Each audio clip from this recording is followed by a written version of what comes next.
കഴിഞ്ഞ ക്ലാസ്സില് colour code of resistance പറഞ്ഞു. അതിലേക്ക് വേണമെങ്കിൽ ഒരു പോയിന്റും കൂടി ആഡ് ചെയ്യാം. അതായത് ഇത് ഒരു കാർബൺ റെസിസ്റ്റർ എടുത്ത മൂന്നാമത്തെ റിങ് മൾട്ടിപ്ലയർ ആണെന്ന് പറഞ്ഞു. ആ മൾട്ടിപ്ലയറിൽ ഏതൊക്കെ സാധ്യതകൾ പറഞ്ഞു എന്നല്ലേ ആ കളർ കോഡ് വെച്ചിട്ട്. രണ്ട് സാധ്യതകളും കൂടി പരിഗണിക്കാം. അതായത് suppose if the third ring is gold ആയിട്ടാണ് എഴുതിക്കണത്, that multiplier is 10 to the power of -1. And if it is ഈ തേർഡ് ടോളറൻസ് അല്ല പറയണേ, multiplier third ring silver colour ആണെങ്കിൽ it is 10 to the power -2. ഏത് മൾട്ടിപ്ലയർ 10 to the power -2. അങ്ങനെ വരുമ്പോ ഇപ്പൊ ഇത് suppose if it is orange gold ആണിക്ക. ഓറഞ്ചിന്റെ നമ്പർ 3 ആണ്. അപ്പൊ ഓറഞ്ച് ആണെങ്കിൽ ഫസ്റ്റ് ഡിജിറ്റും 3 സെക്കൻഡ് ഡിജിറ്റും 3 ഇൻറ്റു മൾട്ടിപ്ലയർ എന്ന് പറഞ്ഞാൽ 10 to the power -1. This becomes 33 into 1/10 വരും. 10 to the power -1 എന്ന് പറഞ്ഞാൽ 1/10 ആണ്. 33/10 യു വിൽ ഗെറ്റ് 3.3 ohm എന്ന് കിട്ടും. ഇനി ഇതിന് പകരം ഇത് സിൽവർ ആണെങ്കിൽ 33 ഇൻറ്റു 10 to the power -2 എന്ന് വരും.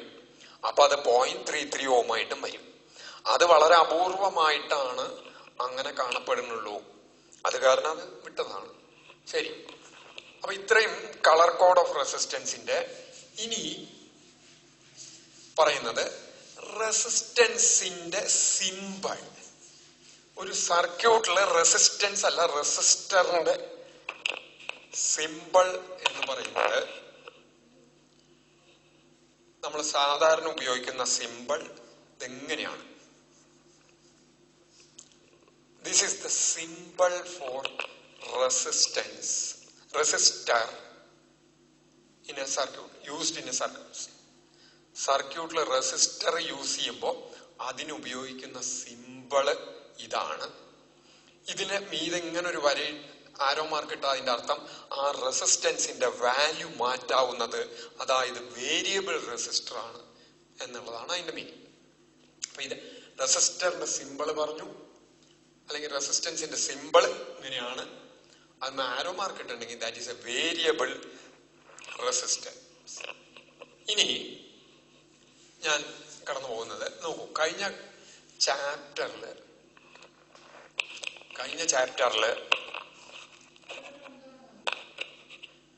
ഇപ്പൊ ഇവിടെ ഒരു പോസിറ്റീവ് ചാർജ് വെച്ചിട്ടുണ്ടാക്കിയ ക്യൂ, പോസിറ്റീവ് ചാർജ് ക്യൂ വെച്ചാ ഇതിന്ന് r ഡിസ്റ്റൻസിലുള്ള പൊട്ടൻഷ്യൽ എന്ന് പറയുന്നത് Q/4πε0r ആയിരിക്കും. Q/4πε0r ആയിരിക്കും ഈ പോയിന്റ്, ഈ ഡിസ്റ്റൻസ് ആണ്.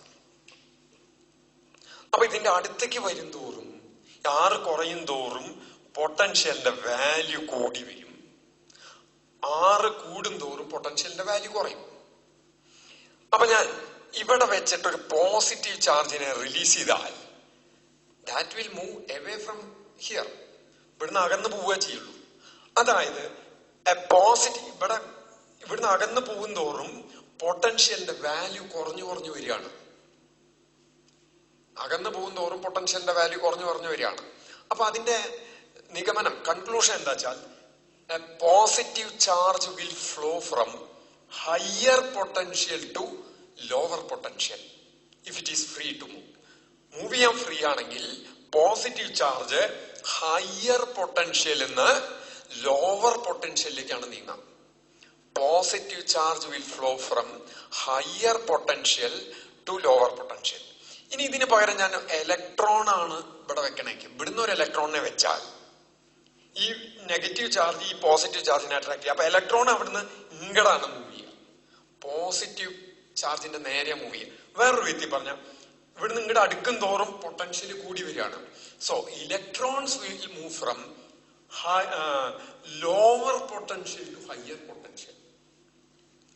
Or negative charges will flow from lower potential to higher potential, whereas positive charge will flow from higher potential to lower potential.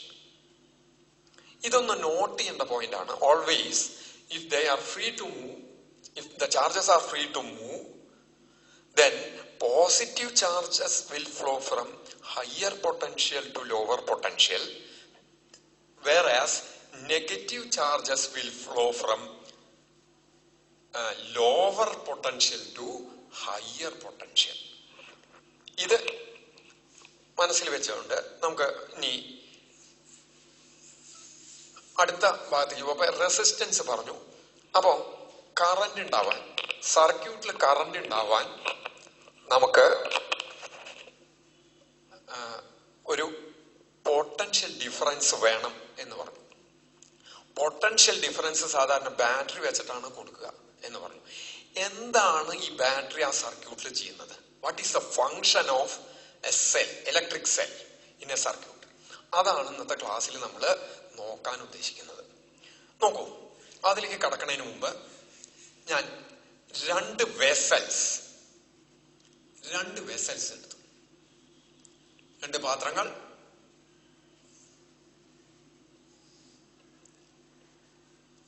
എന്നിട്ട് ഇതില് വെള്ളം ഉണ്ടെന്ന് വിചാരിക്കാം. ഇത്ര ലെവലിൽ വെള്ളമുണ്ട്. ഇതിൽ കാര്യമായിട്ട് വെള്ളം ഇല്ല. ഇതിൽ വെള്ളം ഇല്ല. രണ്ടാമത്തെ വെസലില്, ഇത് ഫസ്റ്റ് വെസൽ, ഇത് സെക്കൻഡ് വെസൽ. ഇനി ഞാൻ ഇതിന്റെ ഈ രണ്ട് വെസൽസും ഒരു ട്യൂബ് വെച്ചിട്ട് ഇതിന്റെ അടിഭാഗം കണക്ട് ചെയ്തു. കണക്ട് ചെയ്ത് കഴിഞ്ഞാൽ ഓട്ടോമാറ്റിക്കലായി സാധാരണഗതിക്ക് ഇതിന്ന് വെള്ളം ഇങ്ങോട്ട് ഒഴുകും. ഏതുവരെ ഒഴുകും? രണ്ടിലെയും ലെവല് സെയിം ആവണ വരെ ഈ ട്യൂബിൽ കൂടെ വെള്ളം ഒഴുകും. അല്ലെങ്കിൽ വെള്ളം ഈ ട്യൂബിൽ കൂടെ ഒഴുകിയിട്ട് രണ്ടിന്റെ ലെവല് സെയിം ആക്കും. Thereafter രണ്ടും സെയിം ആയി കഴിഞ്ഞാൽ പിന്നെ അവിടെ ഫ്ലോ ഉണ്ടാവില്ല. അപ്പോ ട്യൂബിൽ വെള്ളം ഉണ്ടാവും ചെയ്യും, പക്ഷെ ഫ്ലോ ഉണ്ടാവില്ല. രണ്ട് ലെവല് സെയിം ആയാൽ ട്യൂബിൽ വെള്ളം ഉണ്ടാവും, പക്ഷേ എന്തുണ്ടാവില്ല? ഫ്ലോ ഉണ്ടാവില്ല. ട്യൂബിൽ കൂടെ വെള്ളം ഒഴുകുണ്ടാവില്ല. ഇനി സ്ഥിരമായിട്ട് ട്യൂബിൽ കൂടെ വെള്ളം ഒഴുകണം എന്നൊരാഗ്രഹം ഉണ്ട് നിൽക്കുക. ഇതിൽ കൂടെ വെള്ളം ഇങ്ങനെ ഒഴുകിക്കൊണ്ടേയിരിക്കണം. എങ്കിൽ എന്താണ് ഒരു വഴി? ഇവിടുന്ന് കുറച്ച് വെള്ളത്തിന് ഇങ്ങോട്ട് ട്രാൻസ്ഫർ ചെയ്ത് കഴിഞ്ഞാൽ ഇവിടുത്തെ ലെവല് കൂടും, ഇവിടുത്തെ ലെവല് കുറയും. അപ്പൊ വെള്ളം ഒഴുകും. ഏതുവരെ ഒഴുകും? സെയിം ആവണ വരെ. അത് കഴിഞ്ഞാൽ ഒഴുക്ക് നിൽക്കും. അപ്പൊ കണ്ടിന്യൂസ് ആയിട്ട് നമുക്ക് ഇവിടുന്ന് ഇങ്ങോട്ട് ഇത് രണ്ടാമത്തെ വെസലിന് ഒന്നാമത്തെ വെസലിലേക്ക് വെള്ളത്തിനെ ട്രാൻസ്ഫർ ചെയ്യാമെങ്കിൽ കണ്ടിന്യൂസ് ആയിട്ട് ട്യൂബിൽ കൂടെ വെള്ളത്തിന്റെ ഒഴുക്കുണ്ടാവും. അതിന് നമുക്ക് ഒരു പമ്പ്, വാട്ടർ പമ്പ് യൂസ് ചെയ്യാം. ഇങ്ങനെ വെച്ചു, ഇങ്ങനെ ഒരു കുഴലെടുത്തു. ഈ കുഴല് ഒരു പമ്പിലേക്ക് കണക്ട് ചെയ്തു. മോട്ടർ എന്നുള്ള സാധനം ഒരു പമ്പിലേക്ക് കണക്ട് ചെയ്തു. എന്നിട്ട് ആ പമ്പ് ഇങ്ങനെ വെച്ചാൽ മതി. ഇതിലേക്ക് ഇമേഴ്സ് ചെയ്യണമെന്നില്ല. ഇങ്ങനെ അങ്ങോട്ട് കൊണ്ടു നോക്കിയ എന്നിട്ട് പമ്പ് വർക്ക് ചെയ്ത് തുടങ്ങിയാ കണ്ടിന്യൂസ് ആയിട്ട് ഞാൻ ഇവിടുന്ന് വെള്ളത്തിനെ ഇങ്ങോട്ട് എടുത്ത് ഇങ്ങോട്ട് ഒഴിച്ചു കഴിഞ്ഞാൽ ഇവിടുത്തെ ലെവല് കൂടിയാൽ ഇതിൽ കൂടെ ഒഴുകും. ഒഴുകിയിട്ട് രണ്ടും ഇതായിട്ട്. അപ്പൊ കണ്ടിന്യൂസ് ആയിട്ട് ട്രാൻസ്ഫർ ചെയ്തുകൊണ്ടിരുന്നാൽ ഇവിടെ കണ്ടിന്യൂസ് ആയിട്ട് ഒരു ലെവൽ ഡിഫറൻസ് ഉണ്ടാക്കാനാണ് ശ്രമിക്കുന്നത്. ലെവൽ ഡിഫറൻസ് ഉണ്ടായാൽ ഇതിൽ കൂടെ ഈ ട്യൂബിൽ കൂടെ കണ്ടിന്യൂസ് ആയിട്ട് വെള്ളം ഒഴുകിക്കൊണ്ടിരിക്കും. അപ്പൊ ഇവിടെ ഒരു മോട്ടോർ പമ്പ് വെച്ചിട്ടാണ് കണ്ടിന്യൂസ് ആയിട്ട് ഫ്ലോ ഇതിൽ കൂടി ഉണ്ടാക്കുന്നത്, ഈ ലോവർ ട്യൂബിൽ കൂടി. ഇനി ഇത് പറഞ്ഞു വരാൻ കാരണം എന്താ വെച്ചാൽ ഇവിടെ അപ്പൊ ഇത് അവിടെ നിൽക്കട്ടെ. ഇത് ഇവിടെ രണ്ട് പോയിന്റ്സ് എ ആൻഡ് ബി, എയും ബിയും. സപ്പോസ് എയിൽ ഒരു പോസിറ്റീവ് ചാർജ് കോൺസെൻട്രേഷൻ ഉണ്ട്, ബി അപ്പൊ എയിൽ പോസിറ്റീവ് ചാർജ് കൂടുതലുണ്ടെന്ന് വിചാരിക്കും, ഇവിടെ കുറവാണ്. അതായത് എ ഹയർ പൊട്ടൻഷ്യലും ബി ലോവർ പൊട്ടൻഷ്യലാന്ന് വിചാരിക്കാം. സാധാരണ ഹയർ ലോവർ ഇവിടെ പോസിറ്റീവ് കൂടുതലുണ്ടെങ്കിലും മീഡിയം ഫ്രീ ഈസി പാത്തില്ലാത്ത കാരണം നിങ്ങളുടെ ചാർജസിന് ഒഴുകാൻ പറ്റുന്നില്ല. ഇനി ഞാൻ എന്ന് ബിയിലേക്ക് ഒരു കണ്ടക്ടർ വെച്ച് കണക്ട് ചെയ്ത് കഴിഞ്ഞാൽ ഉടനെ തന്നെ പോസിറ്റീവ് ചാർജ്, എക്സ്ട്രാ പോസിറ്റീവ് ചാർജുകൾ ഇവിടെ ഉള്ളത് positive charges will flow from അല്ല positive charge will flow from A to B till the potentials of A and B are same. എയുടെയും ബിയിലത്തെയും പൊട്ടൻഷ്യൽ സെയിം ആവണ വരെ എന്ന് ബിയിലേക്ക് ചാർജ് ഒഴുകും. അല്ലെങ്കിൽ ബിന്ന് ഇലക്ട്രോൺസ് എയിലേക്ക് ഒഴുകിയിട്ട് രണ്ടിന്റെയും പൊട്ടൻഷ്യൽ സെയിം ആക്കും. This is A very quick process. വളരെ പെട്ടെന്ന് നടക്കും. അതായത് എ ഹയർ പൊട്ടൻഷ്യൽ ആയിരുന്നു എന്നുവെച്ചാൽ അവിടെ പോസിറ്റീവ് കോൺസെൻട്രേഷൻ ഉണ്ടായിരുന്നു, അല്ലെങ്കിൽ എയില് സീറോ ചാർജ് ഒന്നും ഉണ്ടായിരുന്നില്ല, ബിയിൽ ധാരാളം ഇലക്ട്രോൺസ് ഉണ്ടായിരുന്നു വിചാരിക്കാം. ഇത് കണക്ട് ചെയ്താൽ ഇവിടെ നിങ്ങളുടെ ഇലക്ട്രോൺസ് മൂവ് ചെയ്ത് നെഗറ്റീവ് ചാർജ് ഇവിടെ കോൺസെൻട്രേഷൻ വെച്ചാൽ അവിടെ പൊട്ടൻഷ്യൽ വളരെ ലോ ആണ്, ഇവിടെ സീറോ പൊട്ടൻഷ്യൽ ആണ് വെച്ചാൽ സീറോ ആണ് നെഗറ്റീവ് പൊട്ടൻഷ്യലിനേക്കാൾ കൂടുതൽ. അപ്പൊ ഇവിടുന്ന് ഇലക്ട്രോൺസ് ഇങ്ങോട്ട് മൂവ് ചെയ്യും, making the potential of A and B same. Otherwise the potential difference between A and B equal to zero. അതുവരെ ഫ്ലോ ചെയ്യും. അത് വളരെ ക്വിക്കായിട്ട് നടക്കും. അതിനുശേഷം ഈ കണ്ടക്ടറിൽ കൂടെ ഫ്ലോ ഉണ്ടാവില്ല, ഫ്ലോ ഓഫ് ഇലക്ട്രിക് ചാർജ് ഉണ്ടാവില്ല. ഫ്ലോ ഓഫ് ഇലക്ട്രിക് ചാർജ് ഇല്ല എന്ന് പറഞ്ഞാൽ കറന്റും ഉണ്ടാവില്ല എന്നർത്ഥം. ഫ്ലോ ഓഫ് ഇലക്ട്രിക് ചാർജ് ആണ് കറന്റ്, അത് ഉണ്ടാവില്ല. അപ്പോ സ്ഥിരമായിട്ട് കറന്റ് ഇതിൽ കൂടെ കറന്റ് ഉണ്ടാക്കാൻ എന്താ വഴി? ഈ എന്ന് ബിയിലെത്തിയ പോസിറ്റീവ് ചാർജുകളെ അല്ലെങ്കിൽ ബിന്ന് എയിലെത്തിയ നെഗറ്റീവ് ചാർജുകളെ തുടർച്ചയായിട്ട് ഇങ്ങോട്ട് തിരിച്ചെത്തിക്കാൻ പറ്റുമെങ്കിൽ, ഞാൻ പോസിറ്റീവിന്റെ ടേംസിൽ പറയാച്ചാൽ എന്ന് ബിയിലെത്തിയ പോസിറ്റീവ് ചാർജുകളെ വീണ്ടും തിരിച്ച് എയിലേക്ക് കൊണ്ടുവരാൻ സാധിച്ചു വെച്ചാൽ that will naturally flows from A to B. ഇത് ഹയർ പോസിറ്റീവ് ചാർജുകളെ എയിലേക്ക് തന്നെ കൊണ്ടുവന്ന ഇവിടെ പൊട്ടൻഷ്യൽ കൂടി, അപ്പൊ ഇവിടുത്തെ പൊട്ടൻഷ്യൽ കുറഞ്ഞു. അപ്പോൾ ഉടനെ എന്ത് ചെയ്യും? ആ പോസിറ്റീവ് ചാർജ് ഈസി പാത്താണ്, ഇതിൽ കൂടെ ഇങ്ങോട്ട് ഒഴുകും. അപ്പൊ കണ്ടിന്യൂസ് ആയിട്ട് കൊണ്ടുവരാൻ, എന്തിനെ കൊണ്ടുവരാൻ? പോസിറ്റീവ് ചാർജസിനെ എന്ന് ബിയിലേക്ക് ഫ്ലോ ചെയ്യിക്കാൻ, അല്ലെങ്കിൽ എക്കും ബിക്കും ഇടയ്ക്ക് സ്ഥിരം കറന്റ് ഉണ്ടാക്കാൻ എന്താണ് വഴി എന്ന് വെച്ചാൽ കണ്ടിന്യൂസ് ആയിട്ട് ഇവിടെ നിന്ന് ഇങ്ങോട്ട് ട്രാൻസ്ഫർ ചെയ്യണം. അതിനെന്താ ചെയ്യാച്ചാൽ അവിടെ നമ്മള് ഒരു സെല്ല് കണക്ട് ചെയ്താൽ മതി. സെല്ലിന്റെ പോസിറ്റീവ് എടുത്ത് എയിലേക്കും കൊടുത്തു, നെഗറ്റീവ് എടുത്ത് ബിയിലേക്കും കൊടുക്കുക. അങ്ങനെ കൊടുക്കുമ്പോ ഈ എന്തുണ്ടാവും?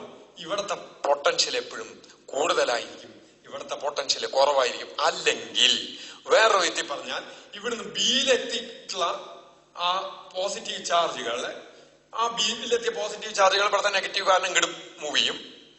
ആ പോസിറ്റീവ് ചാർജുകളെ ഈ സെല്ല് നെഗറ്റീവ് നിന്ന് പോസിറ്റീവിലേക്ക് കയറ്റി വിടും, പമ്പ് ചെയ്യും. ഏതുപോലെ? ഇവിടുന്ന് ഇങ്ങോട്ട് വെള്ളം നാച്ചുറൽ ആയിട്ട് ഫ്ലോ ചെയ്യും മുകളിൽ നിന്ന് താഴത്തേക്ക്. പക്ഷെ താഴ്ത്തുന്ന മുകളിലേക്ക് ഫ്ലോ ചെയ്യാന്ന് പറഞ്ഞാൽ നാച്ചുറൽ ആയിട്ട് നടക്കില്ല. അത് ഈ മോട്ടറാണ് ചെയ്യുന്നത്, വലിച്ചെടുക്കുകയാണ് ചെയ്യുന്നത്.